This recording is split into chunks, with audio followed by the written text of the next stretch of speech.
Эфирде Ошму жаңылықтарының жиынтықталған топтому саламатсыздарбы.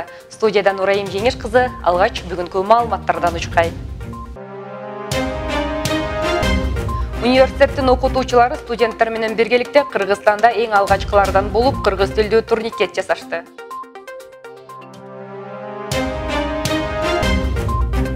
Киноакадемиянын студенттери тарабынан 4 адам спектакли миңге чукул көрүүчүгө тартууланды.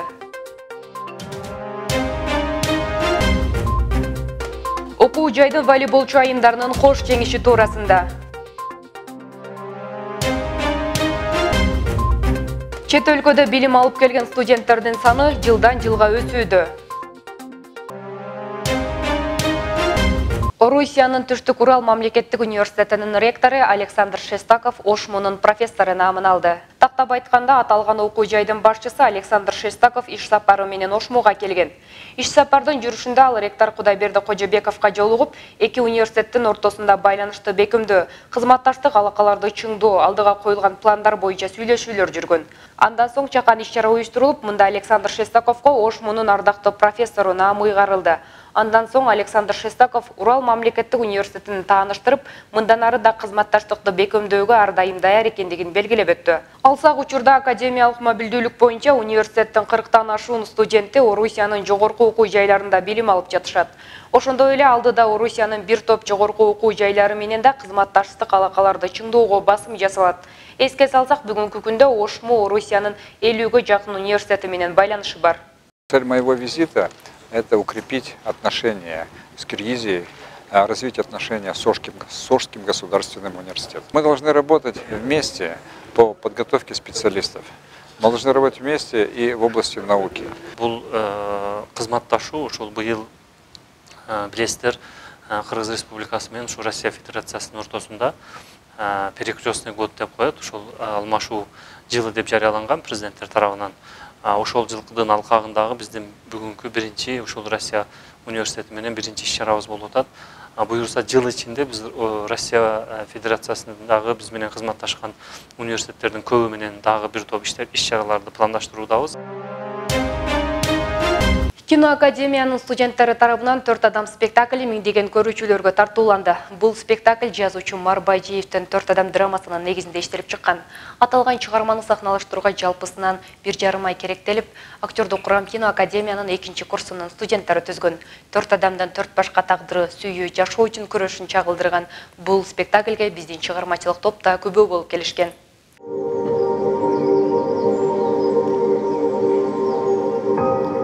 Сүйүү менен жек көрүүнүн, асылдык менен аксындыктын, арулук менен дүйнөнүн күрөшүн чагылдырган атактуу Умар Байжиевдин 4 адам драмасы дүйнөнүн 200дөн ашуун өлкөсүнө коюлуп келет.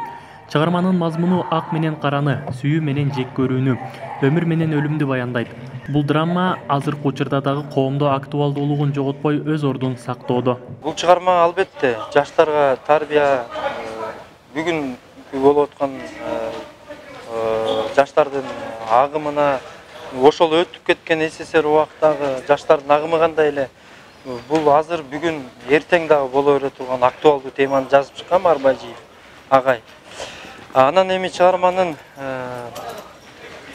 негизги максаты бул колунда бар адам менен орукчан адамдын сүйүүнүн, акчанын жашоодо канчалык зарылчылыгы бар, акча үчүн ким канчалык курмандыкка барат, байлык менен ким эмнени сактай алат.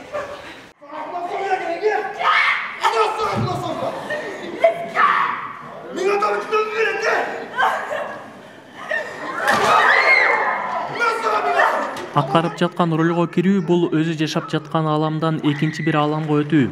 Ал эми образ жаратуу, наристени төрөп өстүрүүгө тете деп айтсак болот. Нази менен Азиздин ролун жараткан студенттер алгач ролго кирүү кыйын болгондугун, бирок ошол дүйнөгө сүңгүп кирген соң кайра чыгууда оңойго турбагандыгын билдиришти.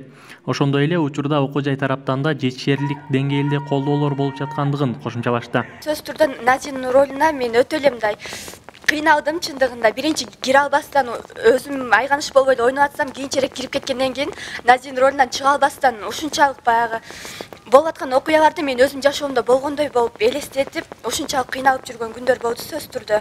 Мен бул спектакльде Азиздин ролун аткардым.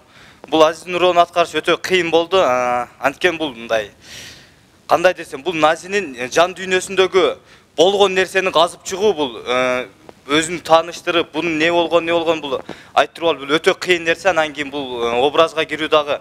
Ош мамлекеттик университети негизинде киноакадемиянын келечегин эң эле түптөп эми эле тайтаңдап басып келаткан баланы ары жыгытпастан мындай алып кетип аткан университет деп айта аламын. Анан дагы негизинен эле биз азыркы учурда жетишерлүү деңгээлде Ош мамлекеттик университетине мындай колдоолорду алып атабыз. Аталган спектакль көрүүчүлөргө адамдык сапатты мыкты деңгээлде айгинелеп бергендиги менен өзгөчө таасир калтырган. Кээ бир студенттер мындай спектакльге биринчи жолу келишкенин да жашырышкан жок. А бирок бул сахналык коюм аларга өзгөчө таасир калтырган жана мындан арыда байма-бай келебиз деп билдиришет. Ошондой эле студенттерден мынчалык чеберчиликти күтүшкөн эмес жана ролдорун берилип аткаргандыктан өздөрүн ошол жерде жүргөндөй сезишкен. Бул драма көрүүчүлөргө аябай жаккандыгын спектакль бүткөн соң көрүүчүлөрдүн ордуларынан туруп 2 мүнөткө чукул кол чаап тургандыгынан байкоого болот. Бүгүнкү 4 адам драмасы мага эң негизгиси бул аябай жакты. Бул жаштарга мындай демилге бере турган чыгарма экен десем болот, драма экен десем болот. Анан андагы каармандын образдары дагы мындай өтө ачык берилген, мыкты. Актриса кыздарыбыз дагы мыкты аткарды десек болот. Өзүмө 100% ишенем, себеби мындай драма, мындай театрды өмүрүмдө көрө элек да болчумун. Студенттер мындай деңгээлин байкап алгалай берсин, ушу биздин студенттерибиз бардыгына ийгилик каалап кетмекчимин. Мындай караганда экинчи курстун студенттери биз менен тең, мисалы мен экинчи курстамын, мен мынчалык ийгиликти алардан күткөн эмесмин да. Чеберчилик, актерлук чеберчилик, алардын адамдык сапаты ушунчалык драмада канчалык адамдык сапат бийик деңгээлде бааланса, драмада ошону бул жерде ишке ашып отурат да, ошолордун өз ордун аткаруусунда. Аталган спектакльге окуу жай башчысы Кудайберди Кожобеков да катышты. Ректор өз сөзүндө сахнада роль жараткан актер-актрисаларды көрүп, республикалык, алган эмес дүйнөлүк деңгээлге чыгышын каалап, жалпы жааматтын иштерине ийгиликтерди каалады. Ошондой эле университет таланттуу студенттерди көз жазымында калтырбай ар тараптуу колдоп келээрин баса белгилеп, ыраазычылык барактарын тапшырды. Албетте бүгүнкү актерлорубузду көрүп мен бүгүнкү уучубуз кур эмес экен, келечектеги эң мыкты республикалык керек болсо дүйнөлүк деңгээлге чыга турган биздин актерлорубуз, актрисаларыбыз бар экен деп кубанып отурам.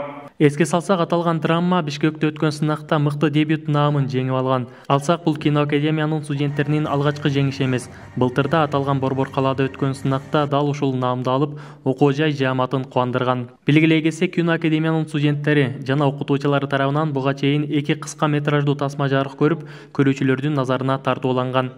Дурусбек Акылбек уулу, Чолпонбек Маметкалык уулу, Жолдошбек Шермаматов, Ошмо жаңылыктары. Чет өлкөдө билим алып келе жаткан студенттердин саны жылдан жылга көбөйүүдө. Алсак, билим алуучулар кышкы семестрде Чехиянын, Туркиянын, Кытайдын, Россиянын, Кореянын, Казакстандын жана башка өлкөлөрдүн 44 университетинде окуп келген. Бул туурасында ректор Кудайберди Кожобеков менен чет өлкөдө окуп келген студенттердин жолугушуусунда айтылды. Жолугушуунун максаты чет өлкөгө окуп келген студенттер менен баарлашып, башка өлкөлөрдүн билим берүү системасын, окуу үчүн кандай шарттар каралгандыгын билүү. Ошону менен берге студенттердин сунуш пикирлерин угуу.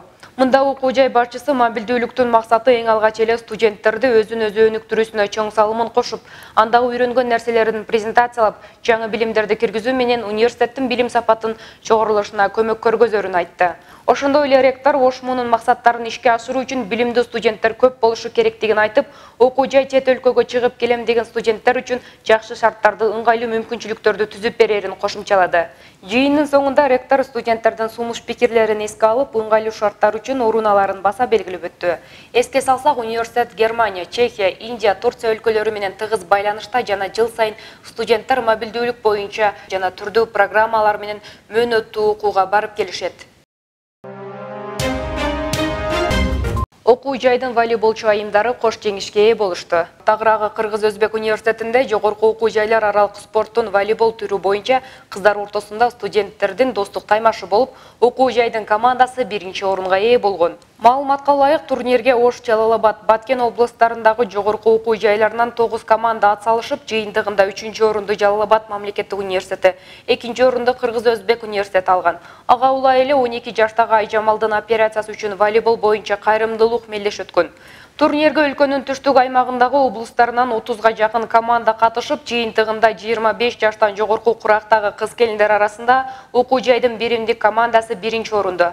Ал эми 40 жаштан жогорку курактагы кыз-келиндер арасында флагман командасы 3-чү орунду багынтышты. Ошондой эле аталган мелдешти демилгелеп өткөргөн жогорку кеңешинин төрагасынын орун басары Аида Касмалиева ар дайым активдүү катышып, колдоо көрсөткөн ошмунун жетекчилигине командага ыраазычылыгын билдирген. Кошумчалай кетсек, университеттин 40 жаштан жогорку курактагы кыз-келиндер командасы буга чейин бир нече жолу чемпион аталышкан. Ошмунун окутуучулары студенттер менен биргеликте Кыргызстанда эң алгачкы жолу кыргыз тилдүү турникет жасашты.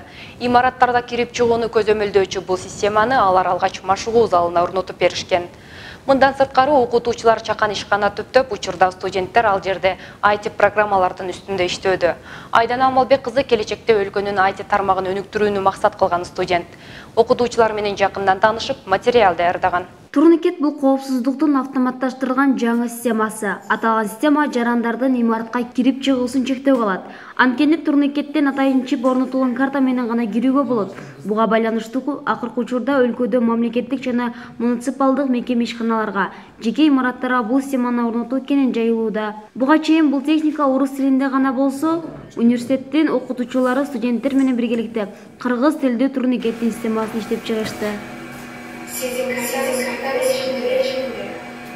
Кыргызстанда биринчи жолу кыргызча үндүү турникетти жасап чыктык. Негизги оборудованияларын биз Бишкектен сатып алдык дагы. Программасын полный биздин ушу студент балдар түзүп чыкты. Жалаң ошмунун программисттери, студент балдары ушулар түзүп чыгып. Алсак мына ушундай жаңы системаларды, программаларды иштеп чыгууга багытталган. Чакан компаниянын окуу жайдын математика жана информациялык технологиялар факультетинин окутуучулары Токтогулпириев жана Тилек Умаров демилгелеп атышкан. Аталган компания учурда орнотуу, сатуу, түзүү багыттары боюнча иш алып барып жатышат. Андан сырткары мобилдик телефон менен башкарууга ыңгайлуу болгон видео байкоону, домофондорду, кирип чыгууну башкарган турникеттерди жана өрт коопсуздугун көзөмөлдөөчү сигналдарды орнотушат. Келечекте биздин максатыбыз Кыргызстандагы бардык IT боюнча тармакты камсыздоо, программаларды сырттан чет өлкөдөн албай, Кыргызстан боюнча камсыздоо, ар кандай Кытайдан келүүчү аппараттарды өзүбүз сапаттуу кылып Кыргызстанда жасап чыгуу биздин максатыбыз болуп эсептелет. Азыркы тапта бул программа менеджердин сотрудниктери Ош мамлекеттик университетинин 3-4 курстун студенттери эң жакшы программисттер болуп эсептелет Оштогу. Техниканын өнүгүүсү менен дүйнөдө IT тармагы жаштар арасында тездик менен өнүгүп келе жатат. Мындан улам аталган ишканада программалоо адистигинде билим алып жаткан студенттер окуудан сырткары өз идеяларын ишке ашыруу менен биргеликте келечекте мыкты адист болуп чыгуу мүмкүнчүлүктөр арбын. Ага ылайык компаниянын кызматкерлеринин баары математика жана технологиялар факультетинин студенттери. Неге дегенде биз бул жакта практика болуп атат, бир жагданчы, бир жагдан бизге окуу болуп атат. Биз көп нерсени бул жерде практика жүзүндө үйрөнүп атабыз да, окуу жүзүндө эмес, практика жүзүндө көп нерсени үйрөнүп атабыз. Андан кийин андан тышкары биз жаңы нерселерди ойлоп табабыз. Көпчүлүк болупчу, ар кимибиздин аркында ойлор чыгып, көп нерсени ойлоп табып, ошондон көп ийгиликтерге жетебиз деген максаттабыз. МИД факультетинин 3-курсунда окуйбуз. Биздин окуп жатканыбызга уже 3 жыл болду. Анан биз окугандан баштап программированияга кызыктык. Программированияга болгон сүйүүбүз биринчи коддон башталды да биздикичи. Анан окуу жайда чынында бардык шарт бар. Программа менеджер компаниясы аймактарды өнүктүрүү, өлкөнү санариптештирүү жана балдарды колдоо жылына карата негизделген. Студенттерге Иран кинолору тартууланды. Иш-чара Иран киносу күнүнүн алкагында болуп, ага университеттин ректору Кудайберди Кожобеков, Иран Ислам Республикасынын элчилигинин маданий өкүлчүлүгүнүн мүтүрү Парвиз Гасеми мырза жана студенттер катышты. Салтанатта сөз сүйлөгөн окуу жай башчысы Кудайберди Кожобеков эл аралык мамилелер факультетиндеги Иран таануу борбору 2001-жылы ачылып, студенттерге фарс тилин, Иран элинин маданиятын, тарыхын, руханий азыктарга бай болгон адабиятын үйрөтүп келе жаткандыгын белгиледи. Учурда Иран элчилиги менен биргеликте ар кандай маданий иш-чаралар уюштурулуп келе жаткандыгын кошумчалап өттү. Иран Ислам Республикасынын элчилигинин маданий өкүлчүлүгүнүн мүдүрү Парвиз Гасеми мырза да университеттин кызматташтыктарга карата жылуу пикирин билдирип, мындан ары да кызматташтыктарды кеңейтүүгө кызыктар экендигин айткан. Иран киносу күнүнө студенттерге Алтын жез, Нарцисс мезгили деген аталыштагы кино тасмалар тартууланды. Белгилей кетсек, окуу жайда Иран киносу экинчи рет өткөрүлүүдө. Аталган иш-чара университеттин эл аралык мамилелер факультети тарабынан уюштурулган. Бул жуманын өзөгүн мына ушундай жаңылыктар түздү. Кызматта Нурайым Жеңиш кызы болдум. Кесиптештеримдин башка эмгектерине социалдык баракчаларыбыздан назар салыңыздар. Дем алыш күнүңүздөр көңүлдүү улансын. Кайрадан эфир аркылуу көрүшкөнчө.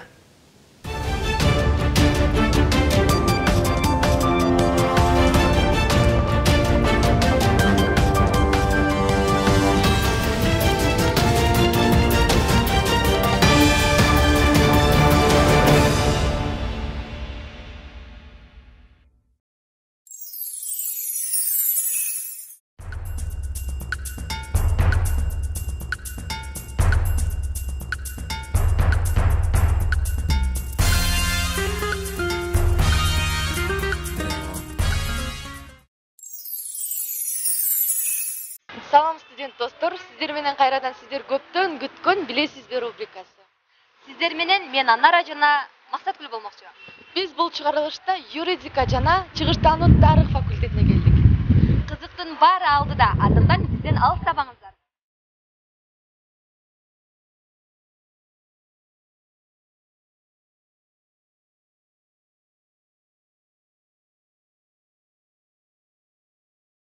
Биздин биринчи суроо, адамдар менен унаалар басып өтүүчү жаныбар кайсы? Адамдар менен улуулар басып өтүүчү жаныбар.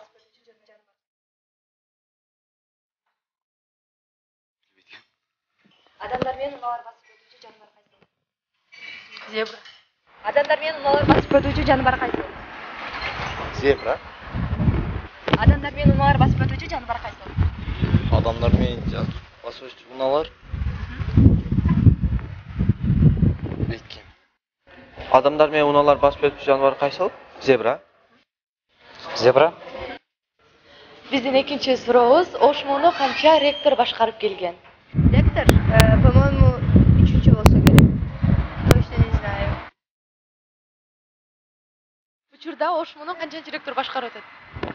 Учурда 11-чи ректор. Ошмуну учурда канчанчы ректор башкарып атат? 13 ректор болгон, азыркы учурда 14-чүсү башкарып атат. Ал 13 ректор башкарган, азыркысы 14-чү ректор.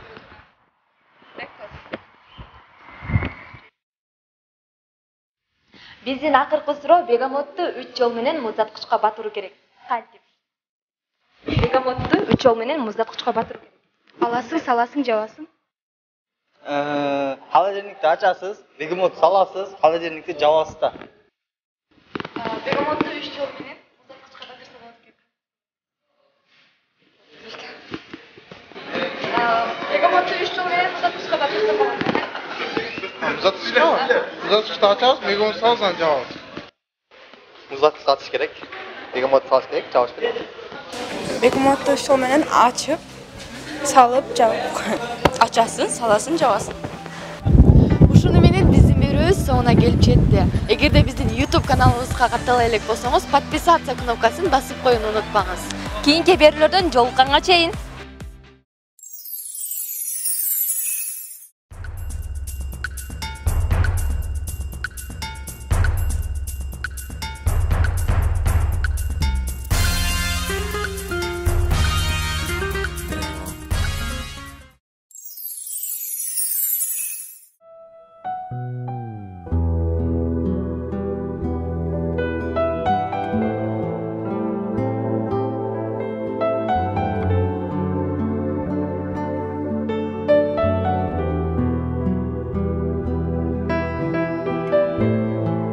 Ата деген бул жон гана уштамгалуу сөз эмес. Балким, ал сөздүн ичинде бүткүл алам камтылгандыр. Аны бир сөз менен айтуу абдан кыйын. Ооба, ата кайгырса да, кубанса да, сүйсө да, күйсө да, атүгүл аталык айтып бүткүс мээримин да, ичине, жүрөгүнө камтыган улуу инсан. Аталарды канча айтып мактасак да, бүт дүйнөгө жар салып таңтасак да, алардын алдындагы парзыбызды аткарсак да, аталардын бизге төккөн мээриминин алдында аздык кылат. Жашоодо баг дөөлөтүм жалгыз адам. Өмүр бою аны менен сыймыктанам. Ким ал деп суроо бербей өзүм айтам, ал менин гана атам. Сезим ыргактары рубрикасы бүгүн ардактуу аталарыбыз, эр азамат жигиттерибиз жөнүндөгү ырларды назарыңыздарга тартуулайт.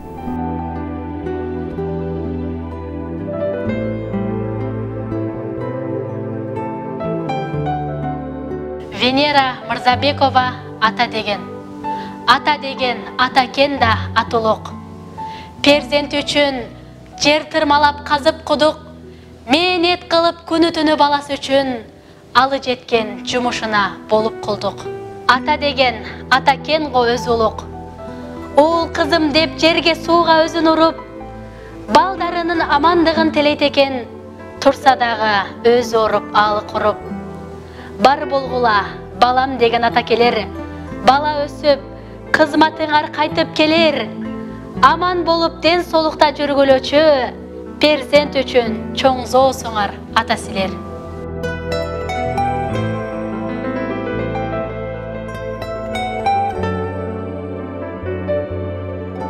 Абдырашид Урбаев, кыргыз жигиттери. Бүркүттөрдөй күндү тике качырган, күлүктөрдөй шамалдартта калтырган. Кыргызымда жигиттер бар жалтанбас, чагылганды жалма салып артынган. Кыймылдары кылыч шилтеп чапкандай, дарыялар көгөчтөнүп аккандай. Чалкып жаткан көлдөй кенен пейли, дили таза жаңы жааган аккардай. Жигиттер бар көзүнөн от чагылган, толкуп ташып арстандай чамынган.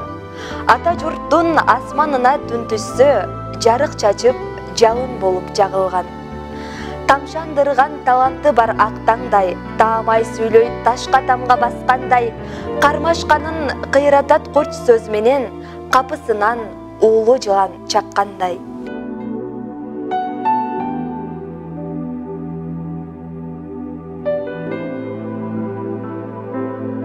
Абдырашид Урбаев, кыргыз жигиттери. Жигиттер бар, жүзүн чайган сулуулук. Күйүп, жанып, чачыраткан жылуулук. Карап турсаң келбетинен сезилет, кандайдыр бир кебелбеген улуулук. Кайдан алат бул мүнөздү кайраттуу, каршылашын жалтандырган айбаттуу. Кубат берет касиеттүү кандай күч, таза басы суусу тунук аймакты. О балардын тоолор ыйык бешиги, аталардан калган ырыс кешиги, бүткүл урхун курчутушуп булуттой, алам кезип кете турган эшиги. О ата журт, о жигиттер, о тоолор, оргуштанып толуп турсун ортоңор, кыргыз атын жер жүзүнө таанытып, кылым кечип гүлдөй берсин ордоңор.